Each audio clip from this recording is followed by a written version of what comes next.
Emergence of quantum mechanics. Quantum mechanics inde ഉത്ഭവം.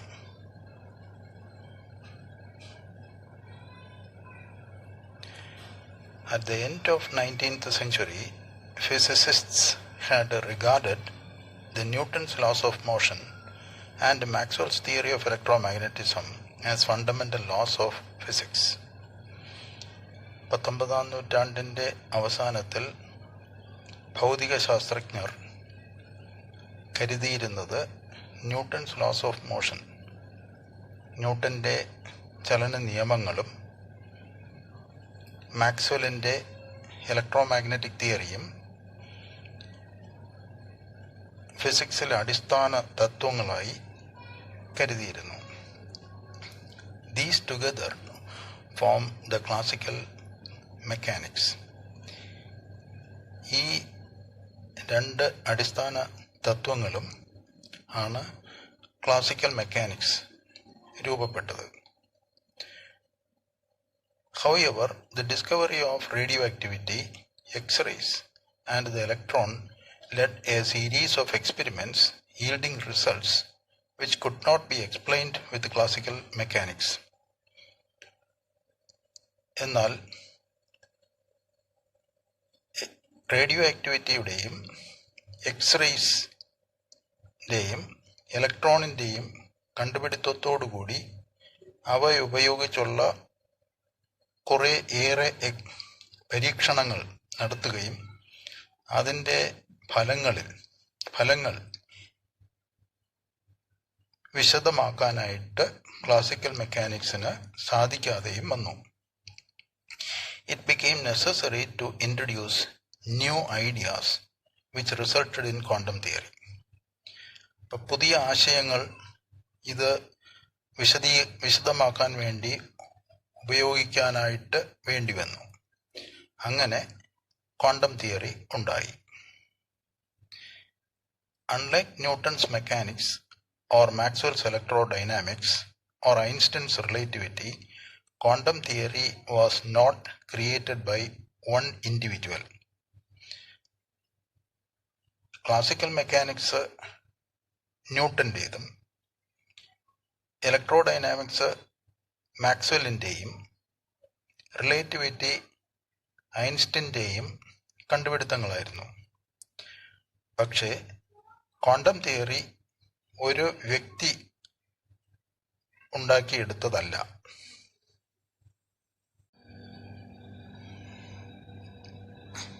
The Bohr theory of the atom is successful in explaining many aspects of atomic phenomena. ആറ്റവുമായി ബന്ധപ്പെട്ടിട്ടുള്ള പല സംഭവങ്ങളുടെയും വീക്ഷണങ്ങളെ വിജയപൂർവം വിശദീകരിക്കാനായി bore തിയറിക്ക് കഴിഞ്ഞു. But it has A number of limitations. പക്ഷേ അതിന് വിവിധ പരിമിതികളും ഉണ്ട്. They are the following. 1. It applies only to hydrogen and 1 electron ions, helium plus and lithium 2 plus. Bohr theory നമുക്ക് hydrogen ആറ്റത്തിൽ മാത്രമേ ഉപയോഗിക്കാൻ കഴിയൂ. അതുപോലെ ഹീലിയം അയോണിലും ലിഥിയം അയോണിലും നമുക്ക് ബോർ തിയറി ഉപയോഗിക്കാം. ഹീലിയം ആറ്റത്തിൽ 2 ഇലക്ട്രോൺസ് ആണ് ന്യൂക്ലിയസിന് വെളിയിലുള്ളത്. അതിൽ ഒരു ഇലക്ട്രോൺ ആറ്റത്തിൽ നിന്നും മാറ്റുകയാണെങ്കിൽ ഒരു ഇലക്ട്രോൺ മാത്രമായിട്ട് ശേഷിക്കുന്ന ഒരു ആറ്റമാവും.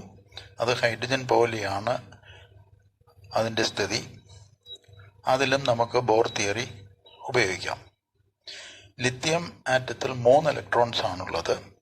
അതിൽ 2 ഇലക്ട്രോൺസ് മാറ്റുകയാണെങ്കിൽ ലിഥിയം ആറ്റത്തിൽ 1 ഇലക്ട്രോൺ മാത്രമേ ശേഷിക്കൂ. അങ്ങനെയുള്ള ലിഥിയം അയോണിലും നമുക്ക് ബോർ തിയറി ഉപയോഗിക്കാം. It does not work for ordinary helium which has 2 electrons. സാധാരണ ഹീലിയം ആറ്റത്തിൽ 2 ഇലക്ട്രോൺസ് ആണുള്ളത്. അതിൽ ബോർ തിയറി വർക്ക് ചെയ്യത്തില്ല. It cannot explain why certain spectral lines are more intense than others. ചില സ്പെക്ട്രൽ ലൈൻസ്, ഒരു atom പുറപ്പെടുവിക്കുന്ന spectral lines, ചില spectral lines വളരെ ഇൻറ്റൻസിറ്റി കൂടിയവയും മറ്റുള്ളവ കുറഞ്ഞവയുമായിരിക്കും. ഇതെന്തുകൊണ്ടാണ് സംഭവിക്കുന്നു എന്നുള്ളത് ബോർ തിയറിക്ക് പറയാൻ കഴിയുന്നില്ല. It cannot account for the observation that many spectral lines consist of several separate lines whose wavelength differ slightly. പല സ്പെക്ട്രൽ ലൈനുകളിലും ഒരു ലൈനിൽ തന്നെ പല ലൈൻസ് ഉണ്ടാവും. ആ ലൈൻസിൻ്റെയൊക്കെ വേവ് ലെങ്ത്തിന് വളരെ ചെറിയ ഡിഫറൻസ് ഉണ്ട്. അങ്ങനെയുള്ള പല സ്പെക്ട്രൽ ലൈൻസ് ചേർന്നാണ് ഒരു സ്പെക്ട്രൽ ലൈൻ ഫോം ചെയ്യുന്നത്. ഇതെന്തുകൊണ്ടാണ് ഉണ്ടാകുന്നു എന്നുള്ളത് ബോർ തിയറിക്ക് എക്സ്പ്ലെയിൻ ചെയ്യാൻ സാധിച്ചില്ല.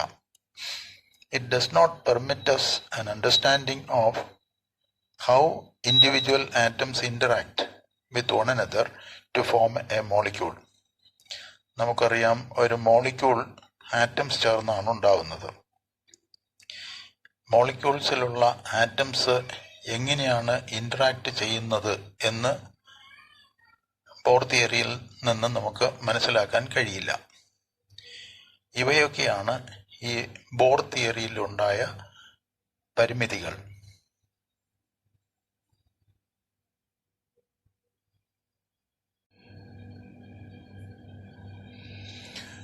These limitations suggest that a more general approach to atomic phenomena is required.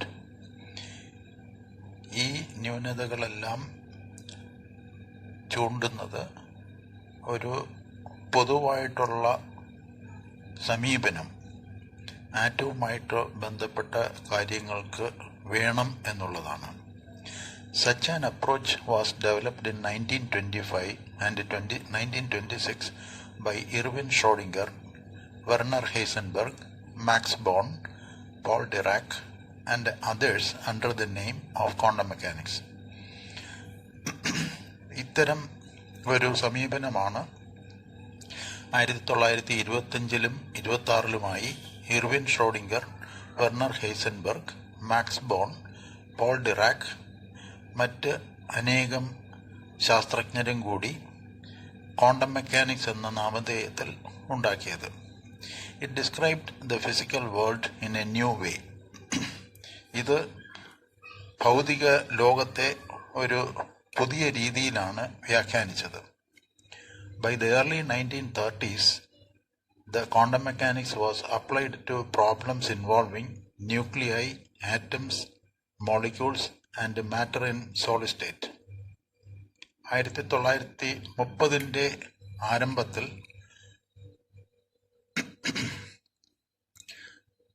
പല പ്രോബ്ലങ്ങളിലും ക്വാണ്ടം മെക്കാനിക്സ് ഉപയോഗിച്ചു.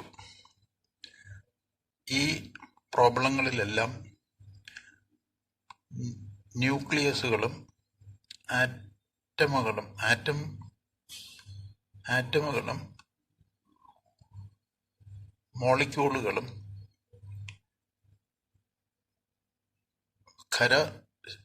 ഖരാവസ്ഥയിലുള്ള പദാർത്ഥങ്ങളിലും ആയിരുന്നു. Quantum mechanics has survived every experimental test. ഓരോ പരീക്ഷണത്തിനും quantum മെക്കാനിക്സിന് അതിജീവിക്കാനായി. The fundamental difference between classical mechanics and quantum mechanics is their description of nature. Classical മെക്കാനിക്സും quantum മെക്കാനിക്സും തമ്മിലുള്ള അടിസ്ഥാനപരമായ വ്യത്യാസം അവയുടെ നേച്ചറിനെ കുറിച്ചുള്ള വിവരണത്തിലാണ്. In classical mechanics, the future behavior of a particle is completely determined by the initial position and momentum together with the forces act upon it. Classical mechanicsൽ ഒരു പാർട്ടിക്കിളിൻ്റെ ഭാവിയിലുള്ള സ്ഥിതി പൂർണ്ണമായും നിശ്ചയിക്കുന്നത് അതിൻ്റെ ആരംഭാവസ്ഥയിലുള്ള പൊസിഷനും മൊമെൻറ്റവും അതിൽ ആക്ട് ചെയ്യുന്ന ഫോഴ്സുകളും ആയിരിക്കും. But in quantum mechanics, this kind of certainty about the future future characteristic is impossible.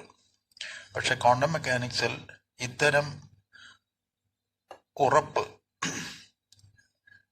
ഫ്യൂച്ചറിലുണ്ടാകുന്ന അതിൻ്റെ സ്വഭാവത്തിൻ്റെ ഉറപ്പ് പോസിബിൾ അല്ല. Because the initial state of the particle cannot be determined with a sufficient accuracy. അതിന് കാരണം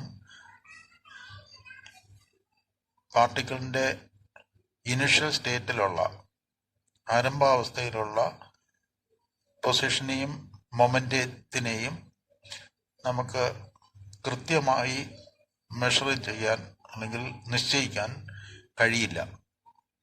this is due to uncertainty principle. ഇതിന് കാരണം uncertainty പ്രിൻസിപ്പിളാണ്. Uncertainty principle states that it is impossible to measure both position and momentum of a particle simultaneously and accurately. Uncertainty principle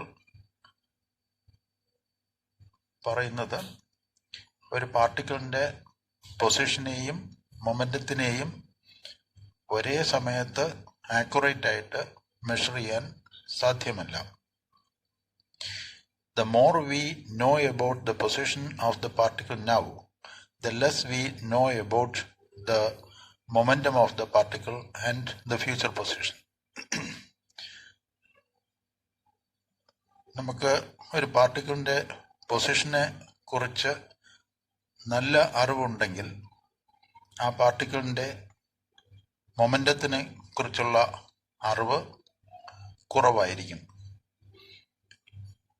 അതുപോലെ ഫ്യൂച്ചറിലുണ്ടാകുന്ന അതിൻ്റെ പൊസിഷനെ കുറിച്ചുള്ള അറിവും കുറവായിരിക്കും.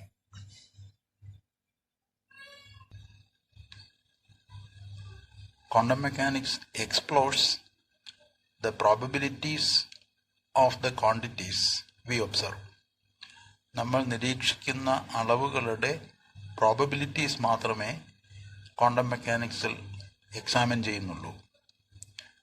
For example, by Bohr theory of the radius of the electron orbit in a ground state of hydrogen atom is 5.3 into 10 raised to minus 11 meter. Bohr theory ഉപയോഗിച്ച് ഒരു hydrogen ആറ്റത്തിൻ്റെ ഇലക്ട്രോണിൻ്റെ ഓർബിറ്റിൻ്റെ radius നമ്മൾ നിർണ്ണയിച്ചാൽ നമുക്ക് കിട്ടുന്ന value 5.3 into 10 raised to minus 11 metre ആയിരിക്കും. അത് കൃത്യമായിട്ടുള്ള ഒരു അളവായിരിക്കും നമുക്ക് കിട്ടുന്നത്. Quantum mechanics state that this is the most probable radius. Quantum mechanics നിന്ന് കിട്ടുന്നത് ഇത് ഒരു മോസ്റ്റ് പ്രോബബിൾ ആയിട്ടുള്ള റേഡിയസ് ആണ്. അതായത് ഈ exact value 5.3 into 10 raised to minus 11 metre തന്നെ കിട്ടണമെന്നില്ല.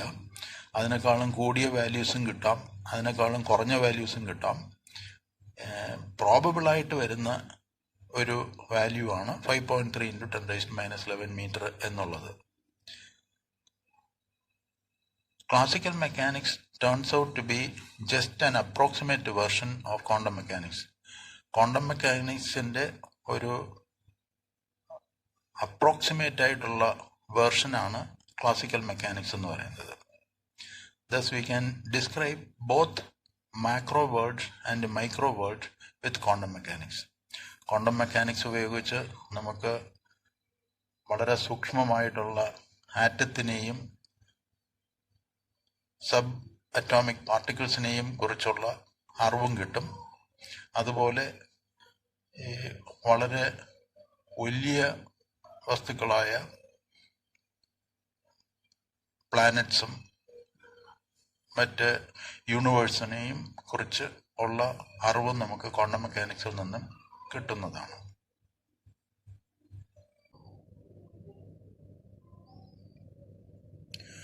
Black body radiation. First of all, we have to define what is meant by a black body. A black body is one that absorbs all radiations incident on it, regardless of frequency.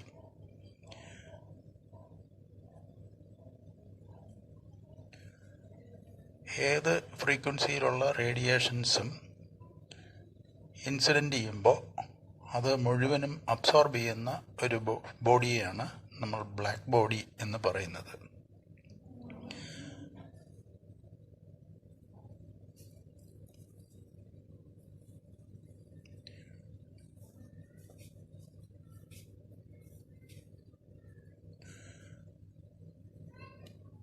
In the laboratory, a black body can be taken as a hollow object with a very small hole. ലബോറട്ടറിയിൽ ഒരു black body എന്ന് പറയുന്നത് നമുക്കിങ്ങനെ എടുക്കാം. ഒരു hollow object, പൊള്ളയായ ഒരു വസ്തു, അതിൽ ഒരു ചെറിയ സുഷിരം, ഇതാണ് ഒരു ബ്ലാക്ക് ബോഡിയായിട്ട് ലബോറട്ടറിയിൽ നമ്മൾ കരുതുന്നത്. Any radiation striking the hole enters the cavity where it is trapped by reflection back and forth until it is absorbed. ഈ ഫിഗറിൽ കാണുന്നത് ഒരു ബ്ലാക്ക് ബോഡിയാണ്. ഒരു പൊള്ളയായ ഒരു വസ്തു, അതിൽ ചെറിയൊരു ഹോൾ ഉണ്ട്. ഇതാണ് ആ ഹോൾ. ഇത് അതിൻ്റെ വാൾസ്. റേഡിയേഷൻ, ഇലക്ട്രോമാഗ്നറ്റിക് റേഡിയേഷനെയാണ് നമ്മൾ റേഡിയേഷൻ കൊണ്ട് ഉദ്ദേശിക്കുന്നത്. ഇലക്ട്രോമാഗ്നറ്റിക് റേഡിയേഷൻ ഈ ഹോളിൽ കൂടി അകത്തോട്ട് കടക്കുന്നു. അത് പല പ്രാവശ്യം റിഫ്ലക്ഷൻ നടക്കുന്നു. അവസാനം ഇത് മുഴുവനും ആ വാൾസ് തന്നെ അബ്സോർബ് ചെയ്യുന്നു, ആഗിരണം ചെയ്യുന്നു. ഇതിനെയാണ് നമ്മൾ ഒരു ബ്ലാക്ക് ബോഡി എന്ന് പറയുന്നത്. ഇതിൽ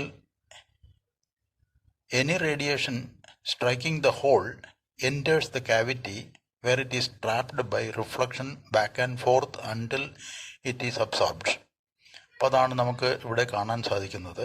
ഒരു റേഡിയേഷൻ ഈ സുഷിരത്തിനുള്ളിൽ കൂടി അകത്ത് പ്രവേശിക്കുന്നു.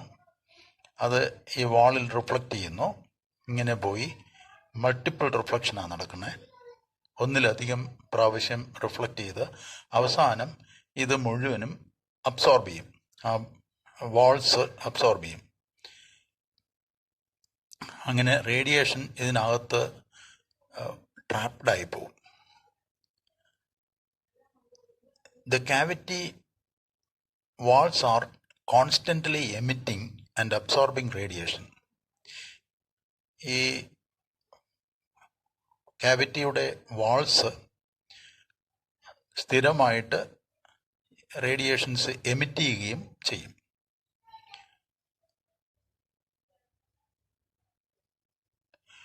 We have to consider the properties of these radiation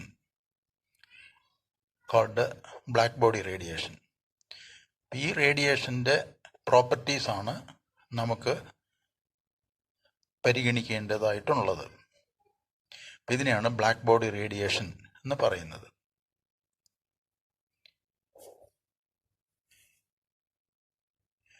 We know that when a piece of iron is heated to high temperature, it emits visible light whose color varies with the temperature of the metal. നമുക്കറിയാം, ഒരു iron പീസിനെ heat ചെയ്യുകയാണെങ്കിൽ അതിൻ്റെ temperature കൂടുന്നതിനനുസരിച്ച് അതിൽ നിന്നും light പുറപ്പെടും.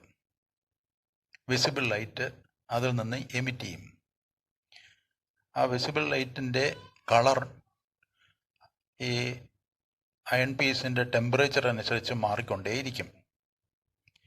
അതുപോലെ ഒരു ഹോട്ട് ഫിലമെൻ്റ് ലാമ്പ്, ആ ഹോട്ട് ഫിലമെൻ്റ് ലാമ്പിൽ കൂടി നമ്മളൊരു ചെറിയ കറണ്ടാണ് പാസ് ചെയ്യുന്നതെങ്കിൽ അതാദ്യം ചുട്ട് പഴുത്ത് റെഡ് ഹോട്ടാവും, അതിനുശേഷം അത് ഓറഞ്ച് കളറാവും, അതിനുശേഷം അത് യെല്ലോ കളറാവും, പിന്നെ വൈറ്റ് ലൈറ്റ് അതിൽ നിന്ന് എമിറ്റ് ചെയ്യും. ഇതുപോലെ ഒരു അയൺ പീസിനെ ഹൈ ടെമ്പറേച്ചറിൽ ചൂടാക്കുമ്പോൾ അതിൻ്റെ കളർ ചേഞ്ച് ചെയ്തുകൊണ്ടിരിക്കും. ആദ്യം റെഡ് ഹോട്ട്, പിന്നെ ഓറഞ്ച് റെഡ്, അത് കഴിഞ്ഞ് യെല്ലോ, അത് കഴിഞ്ഞ് വൈറ്റ് ലൈറ്റ്.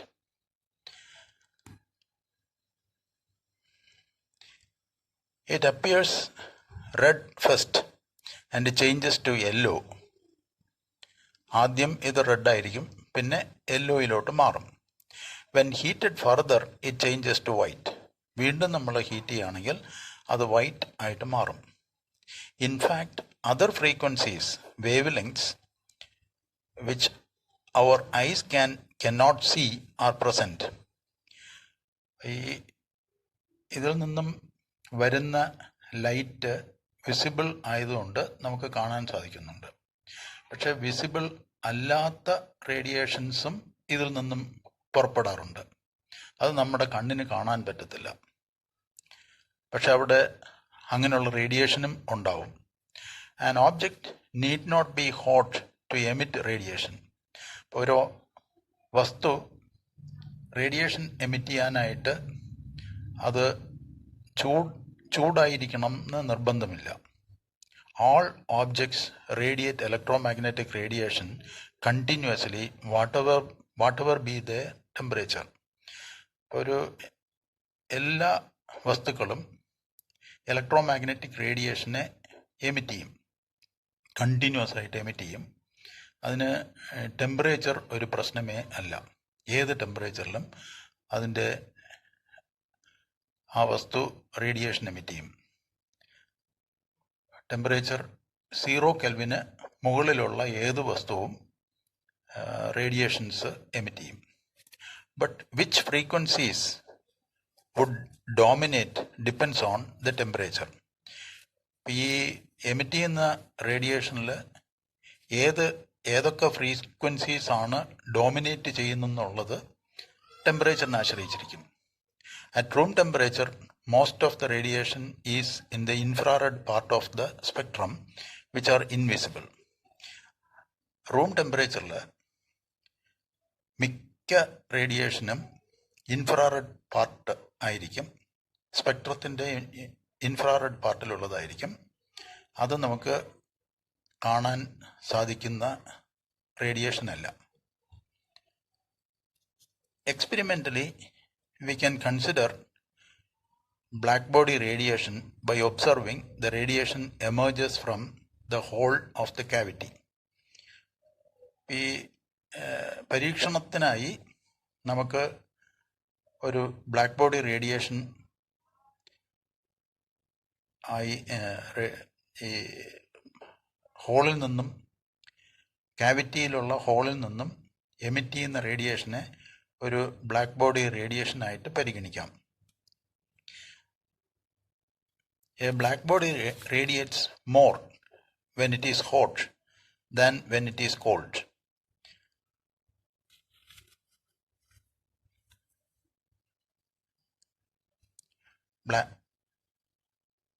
ബ്ലാക്ക് ബോഡി ഹോട്ടായിരിക്കുമ്പോൾ അത് കൂടുതൽ റേഡിയേഷൻ എമിറ്റ് ചെയ്യും. കോൾഡായിരിക്കുമ്പോൾ അതിൽ നിന്നും എമിറ്റ് ചെയ്യുന്ന റേഡിയേഷൻ കുറവായിരിക്കും.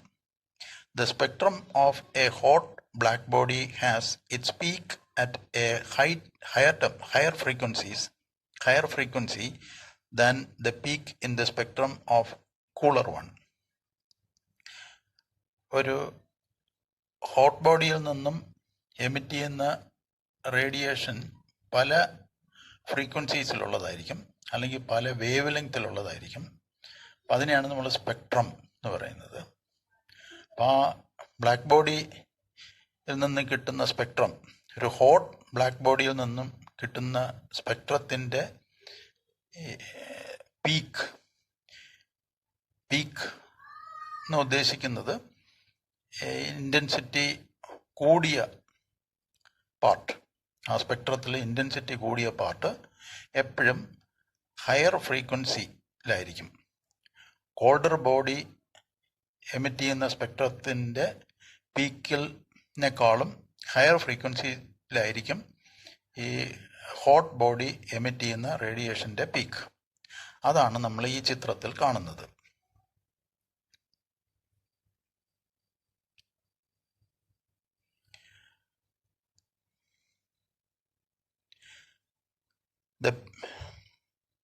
The spectrum of blackbody radiation is shown in the figure for two temperatures. ഇപ്പോൾ 2 ടെമ്പറേച്ചറിനുള്ള ഒരു ബ്ലാക്ക് ബോഡി സ്പെക്ട്രം ആണ് നമ്മൾ ഈ ചിത്രത്തിൽ കാണുന്നത്. സ്പെക്ട്രം സാധാരണയായി റെപ്രസെൻ്റ് ചെയ്യുന്നത് വേവ് ലെങ്ത് കൂടുന്നതിനനുസരിച്ചോ അല്ലെങ്കിൽ ഫ്രീക്വൻസി കൂടുന്നതിനനുസരിച്ചോ ആയിരിക്കും. ഇവിടെ നമ്മൾ ഫ്രീക്വൻസി കൂടുന്നതിനനുസരിച്ചുള്ള സ്പെക്ട്രത്തിൻ്റെ റേഡിയേഷൻ്റെ എനർജി ഡെൻസിറ്റി അല്ലെങ്കിൽ ഇൻറ്റൻസിറ്റി എന്ന് പറയാം, അതാണ് ഇവിടെ പ്ലോട്ട് ചെയ്തിരിക്കുന്നത്. Energy density versus frequency curve. ആദ്യത്തെ കർവ് ഈ കർവ് 1200 കെൽവിനിലുള്ളതാണ്. അതിൻ്റെ പീക്കാണ് എ എന്ന് റെപ്രസെൻ്റ് ചെയ്തിരിക്കുന്നത്. അതിന് കറസ്പോണ്ടിങ് ആയിട്ടുള്ള ഫ്രീക്വൻസി ഇതാണ്. ഈ ഫ്രീക്വൻസി കുറവായിരിക്കും, കാരണം ഇതിൻ്റെ ടെമ്പറേച്ചർ കുറവാണ്, 1200 കെൽവിനാണ്. അതേസമയം ഈ രണ്ടാമത്തെ കർവ്, ഈ കർവ് അതിൻ്റെ ടെമ്പറേച്ചർ 1800 കെൽവിനിലാണ്. ഈ ബ്ലാക്ക് ബോഡിയെ നമ്മൾ 1800 കെൽവിനിൽ കീപ്പ് ചെയ്യുമ്പോൾ അതിൽ നിന്ന് എമിറ്റ് ചെയ്യുന്ന റേഡിയേഷൻ ഈ ഷേപ്പിലുള്ളതായിരിക്കും. അതിൻ്റെ പീക്കാണ് ബി എന്ന് റെപ്രസെൻ്റ് ചെയ്തിരിക്കുന്നത്. ആ ഫ്രീക്വൻസി ഈ നേരത്തെ കണ്ട എയിലുള്ള ഫ്രീക്വൻസിയേക്കാളും കൂടുതലായിരിക്കും, കാരണം ഫ്രീക്വൻസി കൂടുതൽ റൈറ്റ് സൈഡിലോട്ടാണ്. ഇവിടെ 2 × 10⁻14 ഹെർട്സ്, ഇത് 4 × 10⁻14 ഹെർട്സ്, ഇത് 6 × 10⁻14 ഹെർട്സ്. അങ്ങനെയാണ് ഇവിടെ ഫ്രീക്വൻസി നമ്മൾ മാർക്ക് ചെയ്തിരിക്കുന്നത്. അപ്പോൾ ഫ്രീക്വൻസി കൂടുന്നതിനനുസരിച്ച് ഈ വലത്തോട്ടാണ് ഫ്രീക്വൻസി കൂടുന്നത്. ഈ ബി എന്നുള്ള പീക്ക് ഫ്രീക്വൻസി കൂടിയ പാർട്ടിലാണ്. ഇനിയും ടെമ്പറേച്ചർ ഉയർത്തുകയാണെങ്കിൽ, ആ ഹോട്ട് ബോഡിയുടെ ടെമ്പറേച്ചർ ഉയർത്തുകയാണെങ്കിൽ നമുക്ക് വേറൊരു കർവ്, ഇതുപോലുള്ളൊരു കർവ് കിട്ടും. പക്ഷെ അതിൻ്റെ പീക്ക് സംവെയർ ഹിയർ, ഇത് കുറച്ചുകൂടി ഷിഫ്റ്റ് ചെയ്ത് ഇങ്ങോട്ടായിരിക്കും. അപ്പോൾ ഫ്രീക്വൻസി കൂടിയ പാർട്ടിലോട്ടായിരിക്കും പീക്ക് ഷിഫ്റ്റ് ചെയ്യുന്നത്. The shape of the spectrum was first explained by Lord Rayleigh and James Jeans. ഈ ബ്ലാക്ക് ബോഡി സ്പെക്ട്രത്തിൻ്റെ ഷേപ്പിന് ആദ്യമായിട്ട് ഒരു വിശദീകരണം നൽകിയത് ലോർഡ് റാലിയും ജെയിംസ് ജീൻസും ആയിരുന്നു. They assumed the radiation inside a cavity of absolute temperature T to be a series of standing waves.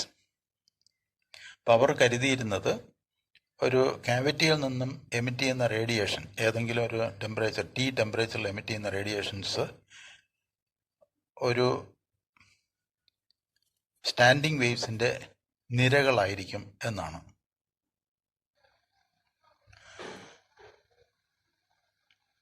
Figure shows 3 possible wavelengths when the distance between opposite walls is L. നമുക്കറിയാം, standing wave അല്ലെങ്കിൽ stationary wave എന്ന് പറഞ്ഞാൽ ഒരു wave ഒരു ഡയറക്ഷനിൽ പോയി ഏതെങ്കിലും ഒരു ഒബ്സ്റ്റക്കിളിൽ തട്ടി റിഫ്ലക്റ്റ് ചെയ്ത് തിരിച്ചു വന്ന് സൂപ്പർ ഇമ്പോസ് ചെയ്ത് ഒരു സ്റ്റാൻഡിങ് വേവായിട്ട് മാറും.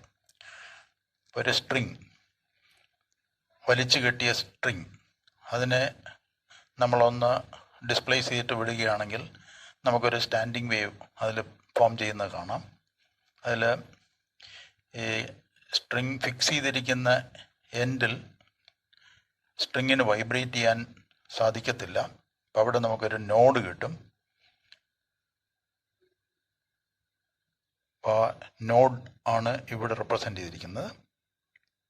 അതുപോലെ ഇവിടെയും സ്ട്രിങ്ങിനെ ഫിക്സ് ചെയ്തിരിക്കുന്നു, അവിടെയും നമുക്കൊരു നോഡ് കിട്ടും.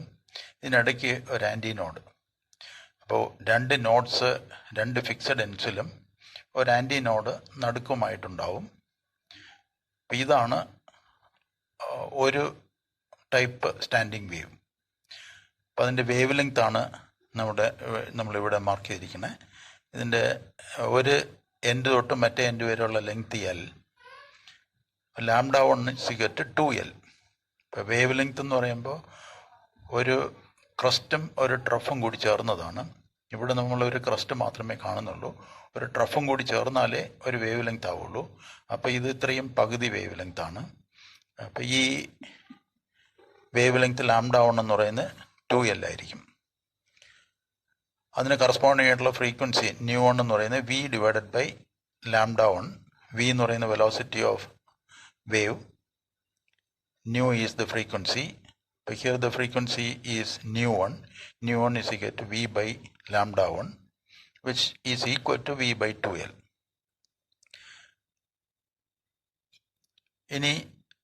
If the string vibrates with a higher frequency, its vibration is as shown in this figure. Here there are two nodes at the ends and one node at the center. There are three nodes and two antinodes. This is the second type of vibration. Here the distance between this node and this node is λ2. The corresponding length is L. Then λ2 is equal to L. The frequency ν2 is equal to v/λ2 is equal to v/L. But this frequency is twice the frequency ν1. ഈ ഫ്രീക്വൻസിയുടെ